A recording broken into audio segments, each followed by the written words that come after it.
Acid survivors ने खोला supermarket, चित्राबाग ने किया उद्घाटन, दौलत खान और कृष्णा कुमार ने उठाया यह नया कदम। एसिड सर्वाइवर्स सोसाइटी में हुई नई पहल, मुंबई में खोला सुपरमार्केट। ज्ञात हो कि इन दोनों ग्रोसरी सुपरमार्केट का एक चरण बन गया है और जब एसिड सर्वाइवर्स इनके लिए हाल ही में मुंबई के बांद्रा में सुपरमार्केट का उद्घाटन किया गया। भाजपा मुंबई उपाध्यक्ष चित्रा वाघ के हाथों। यहाँ पे कई मुख्य अतिथि भी थे, दीपक सावंत अमिताभ बच्चन जी के मेकअप मैन, राजू नाग सलमान खान के मेकअप आर्टिस्ट, दिनेश वाला, सोनाली अय्यर, स्नेहा वासरिया। इस कार्यक्रम में सर्वाइवर्स ने अपने अनुभव शेयर किए। इन लोग हमारे चेहरे से आज भी डरते हैं। दूसरी दुकान पर एसिड विक्टिम ही काम करेंगे ये भी बताया गया।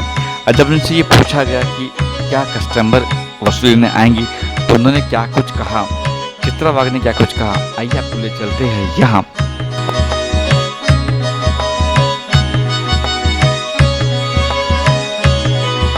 बहुत ही इम्पॉर्टेंट है और मुझे लगता है कि ये पूरे देश की महिलाएं उनके लिए एक मिसाल बनी हुई है। मुझे लगता है देश में ये पहला ही सुपरमार्केट जो एसिड अटैक सर्वाइवर्स के माध्यम से चलाया जा रहा है और जिस तरह की बातें उन बच्चियों ने कही है कि आज भी आए दिन महिलाओं के ऊपर अत्याचार होते हैं और जिस तरीके के अत्याचार हो रहे हैं, रेप हो रहे हैं, गैंग रेप हो रहे हैं, उनके ऊपर एसिड अटैक हो रहे हैं।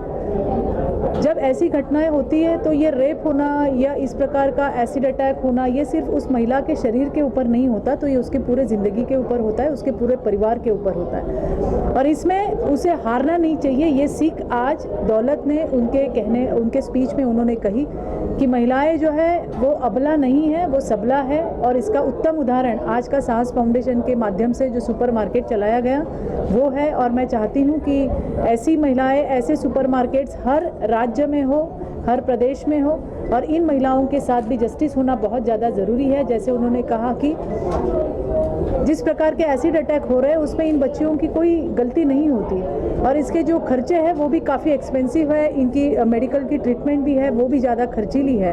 तो बिल्कुल महाराष्ट्र सरकार से तो हम ये गुहार लगाएंगे कि जिस प्रकार से रेप विक्टिम के लिए हमारे यहाँ मनोधैर्य योजना है जिसमें 10 लाख रुपए तक का निधि उन विक्टिम के फैमिलीज़ को विक्टिम के आगे उसके खुद के पैरों पर खड़े होने के लिए दिए जाते हैं, उस मनोधैर्य योजना में एसिड अटैक विक्टिम्स का भी समावेश हो ताकि ऐसे जो घटनाएं होती है उनमें उनको भी जस्टिस मिले, उनका भी वैद्यकीय उपचार हो और वो फिर से अपने पैरों पे खड़ी हो सके।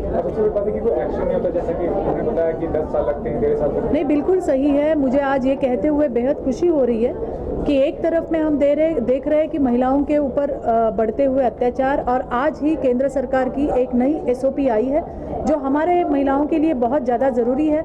हमने देखा कि सुप्रीम कोर्ट की गाइडलाइन ये कहती है कि कोई महिला आपके पुलिस स्टेशन में कुछ तकरार करने आती है, कंप्लेंट करने आती है तो बिल्कुल तुरंत तभी वहाँ पे FIR हो। लेकिन क्या ऐसे FIR हो रहे हैं देश में?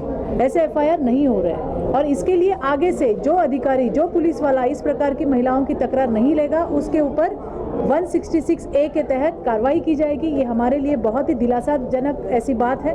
दूसरी सबसे बड़ी बात है कि जब इस प्रकार की घटनाएं होती है तो हमेशा इन्वेस्टिगेशन के नाम पे सालों निकल जाते हैं, लेकिन अभी आज की केंद्र सरकार की गाइडलाइन से 2 महीने के अंदर आपको बलात्कार की या जो भी महिलाओं के ऊपर होने वाले अत्याचार की जो है पूरी तफ्तीश 2 महीने के अंदर पूरी करनी है। मुझे लगता है कि ये हमारे लिए बहुत ही अच्छी बात है क्योंकि बहुत सारी घटनाएं हो रही है और अगर विक्टिम के माता पिता पुलिस स्टेशन जाते हैं तो बस वो यही कहते हैं कि भाई तपास चालू है, इन्वेस्टिगेशन चल रहा है, हमारी तफ्तीश चल रही है, लेकिन अभी ऐसे नहीं चलेगा। 2 महीने के अंदर अंदर आपको पूरी उसकी इंक्वायरी जो है वो ख़त्म करनी पड़ेगी। और तीसरी जो बात है कि फॉरेंसिक रिपोर्ट्स जो ऐसे मामलों में लैंगिक अत्याचारों में बहुत ही ज़्यादा महत्वपूर्ण भूमिका निभाते हैं, इस फॉरेंसिक लैब के लिए भी मार्गदर्शक गाइडलाइंस जो है वो केंद्र सरकार के तहत पूरे देश के जितने भी राज्य हैं उनको दी गई है। तो मुझे लगता है कि इनसे आने वाले दिनों में महिलाओं को न्याय तो मिलेगा ही मिलेगा और ऐसी घटनाएं जो है उसमें कुछ कटौती आएगी। ये देखिए, सबसे पहले तो मैं ये कहना चाहती हूँ कि दौलत जी से मैं पहली बार मिली हूँ और उनको देखकर मुझे ऐसा महसूस हुआ है कि ये कितनी स्ट्रॉन्ग एक लेडी है। इतने बुरे समय से वो निकल के बाहर आना, हमारे समाज में ये कहा जाता है कि लड़की सुंदर हो तो बहुत अच्छी बात है और अगर नहीं हो तो मतलब नहीं चलेगी, यू नो। लड़की सुंदर होती है तो माँ बोलती मेरी बेटी बड़ी अच्छी है, लेकिन वही सुंदर लड़की जब किसी की बीवी बनती है तो आदमी को टेंशन हो जाती है। ये एसिड अटैक जो होता है बाहर तो होता ही है, लेकिन कहीं ना कहीं घर के अंदर भी होता है ना। बहुत सी औरतें तो ऐसी हैं जो अपनों के द्वारा ही जलाई गई हैं, बाहर वालों का उनमें हाथ ही नहीं है। तो ये भी जब अभिनेत्री हैं तो आजकल फिल्में भी आ रही हैं उनके दुख को दिखाने के छपाक करके, क्या करते हैं, कितना ज़रूरी है उनका जो कंडीशन है उसको दर्शाना फिल्म के माध्यम से? देखिए अभी जैसे माहौल बदल रहा है, पहले कुछ चीज़ें घर में होती थी, छुपाई जाती थी, समाज में अच्छा नहीं समझते थे कि घर की बातें घर में रहने दो, लेकिन चूंकि अभी समाज बदल रहा है तो अभी चीज़ें जाननी ज़रूरी हैं कि औरत के साथ किस किस तरीके से अत्याचार होता है। उसमें से एक अत्याचार एसिड अटैक भी है। चूँकि मैं यूपी से बिलोंग करती हूँ, हमारे वहाँ पे लड़कियों की बहुत बुरी हालत होती है, खुला माहौल होता है। लड़की अगर कॉलेज जाती है तो उसको अच्छे तरीके से जाया परमिशन नहीं मिलती है कि लड़की बड़ी हो गई, 10वीं क्लास पास कर ली बस हो गया। और अगर लड़की अगर अच्छी दिखती है तो उसको बीच रास्ते से उठा लिया जाता है। मैंने इस तरीके का माहौल हमारे वहाँ पर देखा है।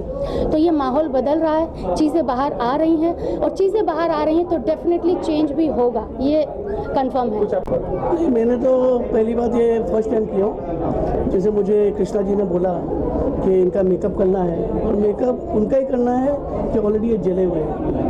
और मैं ये बोलना चाहूँगा आज के तारीख में जैसा जो माहौल चल रहा है कोरोना के हिसाब से, अगर इस तरह के लोगों को अगर देखा जाए तो कोई छूता नहीं है, कोई पास में आता नहीं है। मतलब अगर आप देख लोगे तो ऐसा लगेगा कि इनको छू लो तो अपने कोरोना ना हो जाए। लेकिन वो कृष्णा जी ने और दौलत जी ने बोला कि राजू जी ऐसे ऐसा मेकअप करना है, क्योंकि मैं दबंग पिक्चर कर रहा था, जब मैं उसको गेटअप कर रहा था तो इन्होंने मुझे वहाँ देखा था गेटअप करते हुए।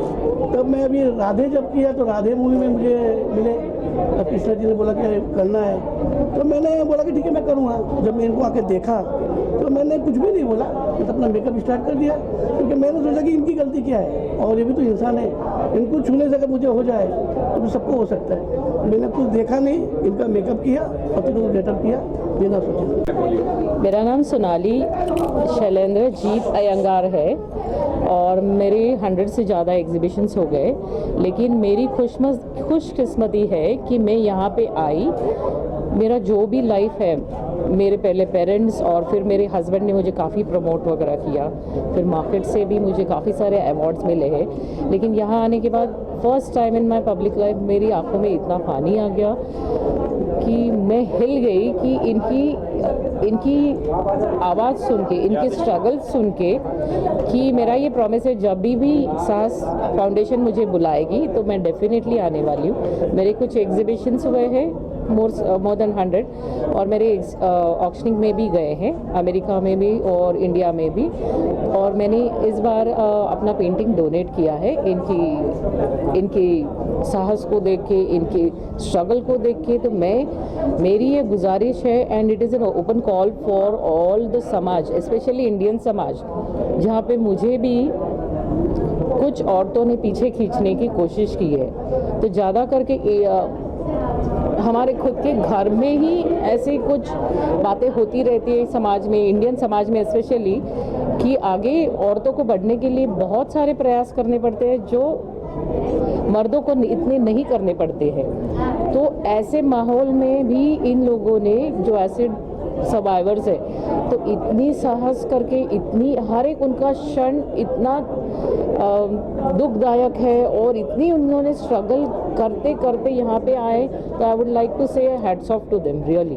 उनके लिए फ्यूचर में, एक तो जब हम लोगों ने सोचा कि वुमेंस के साथ ऐसा हो रहा है, जो मेरा थॉट है, और मैं यहाँ जो मेरा थॉट है और जो मैं इस पद पे काम कर रहा हूँ, तो मैंने जब देखा कि दौलत से मिला, दौलत की सारी पीड़ा जो आपने सुनी है, तो इस पे आगे का जो बेसिक, जिससे आगे नेक्स्ट लेवल जो होता है वो रियल होना चाहिए, जो ग्राउंड पे होना चाहिए। तो इन्होंने मुझे बोला कि मुझे तो इसको आगे ले जाना है, ऐसा कुछ करना है। तो मैंने कहा कि इतनी जो आपने जलन है, सारी चीज़ें और ठीक करना चाहते हैं, तो गवर्नमेंट से भी लड़ेंगे जहाँ दिक्कत है, और समाज से भी करेंगे, और आगे ऐसा हम एग्जाम्पल रखेंगे कि हम लोगों ने ज़िंदगी में एक बड़ा हॉस्पिटल का ड्रीम रखा है, कि बड़ा हॉस्पिटल हो जो 250 से 500 रूम्स का हो, और उसी बिल्डिंग पर इन लोगों का सेंटर हो जाए, और उसी बिल्डिंग के अंदर इन लोगों का ग्रोसरी मार्केट हो जाए।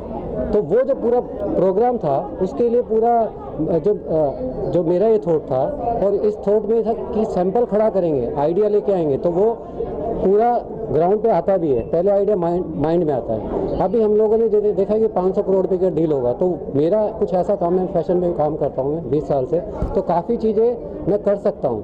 तो इन लोगों के लिए जो मेरे पास मैक्सिमम टाइम होता है, तो मैंने कहा चलो गॉड ने मुझे एक माध्यम दिया, हम लोग करेंगे। अभी कुछ देर पहले मैंने ये बोला ना, कोविड-19 के टाइम पर कोई भी फंड नहीं दिया, लेकिन मैं अपने जैसे कि जो चीज़ मैंने लाइफ में सर्वाइव किया है, और हमारी नीड थी ग्रोसरी। अगर हम चेहरा तो ख़राब हो गया ठीक है, लेकिन खाने के लिए तो ज़रूरत थी हमारी, तो इसीलिए मैंने ये चीज़ फोकस देखा कि ग्रोसरी चली है कोविड के टाइम पर, तो क्यों नहीं वो चीज़ हम ये बनाए जिससे हमारे एसिड विक्टिम की कुछ ज़रूरतें पूरी कर सकूं। मैं पूरे नहीं कर सकती हूँ, लेकिन कुछ चीज़ें उनके लिए मैं कर सकती हूँ।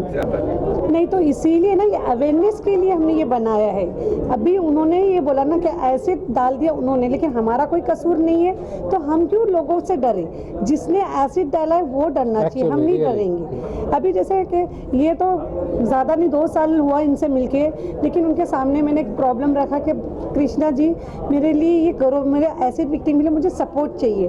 तो उनको मैं कुछ पे नहीं करती हूँ, लेकिन वो फ्री में अपना वक्त, अपना दिमाग जो देते हैं। आज ये सब चीज़ हमने अकेले नहीं, जैसे मेरे एसिड विक्टिम जैसे कृष्णा जी, ये सब मिलके हमने किया। मैंने अकेले ने कुछ नहीं किया है, सबका सपोर्ट रहने से हुआ ही।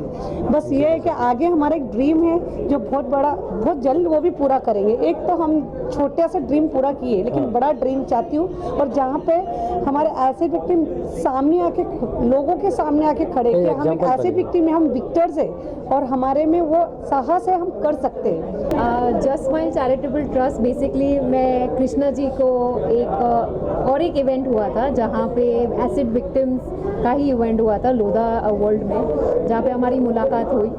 और उसके बाद उन्होंने हमेशा ध्यान रखा था कि मैडम का एनवायरनमेंट और एनिमल वेलफेयर में बहुत रुचि है। सो मेरी एक कंपनी है विच इज़ एनवायरो सॉल्यूशंस 360, जहाँ पे हम वेस्ट मैनेजमेंट सॉल्यूशंस का काम करते हैं, और उसमें हम गवर्नमेंट को इन्वॉल्व करते हैं। और ये जो समस्या है जहाँ पे हर जगह कचरा है और कचरा का कुछ रिसाइकल नहीं हो रहा है, so we have those kind of technologies जहाँ पे हम वेस्ट में से इलेक्ट्रिसिटी बनाते हैं, या वेस्ट में से ऑयल बनाते हैं, या वेस्ट में से बायोगैस या बायोडीजल, वैसी एक चीज़ कर रहे हैं। और just Smile charitable trust is something close to me, because मेरा एक पेट था who passed away last year, उसकी मेमोरी में मैंने ये जस्ट स्माइल चैरिटेबल ट्रस्ट शुरू किया। और मैं सोच रही थी कि अगर मैं एक पशु को इतना चाह से संभाल सकती हूँ, लेकिन what about the street dogs? वो भी हमारे एनवायरनमेंट के पार्ट है, उनको